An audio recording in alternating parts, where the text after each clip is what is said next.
ఉన్న డబ్బులన్నీ పెట్టి చీరలు కొనేశారు, మరి ఇప్పుడు సాపాటు? నేనంత తెలివి తక్కువ వాడినా?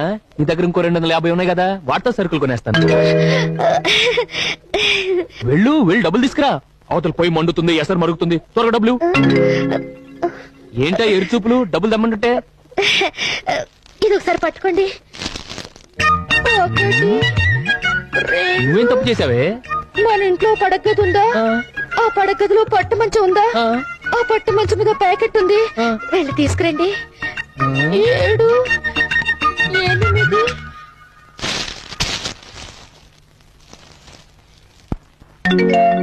16, 17 ప్యాంటు షర్ట్. ఆహా, చొక్కా లాగు అనుకున్నానులే. అది కాదండి, మీరు అన్ని పాత బట్టలే వేసుకుంటున్నారు. మగాళ్ళు 10 మందిలో తిరిగేవాళ్ళు, పైగా ఓనర్ తర్వాత ఓనర్ అంతటి వాళ్ళు. అవునవును, కాదని కళ్ళ కూడా అనలేదే. మరి మంచి బట్టలు ఒక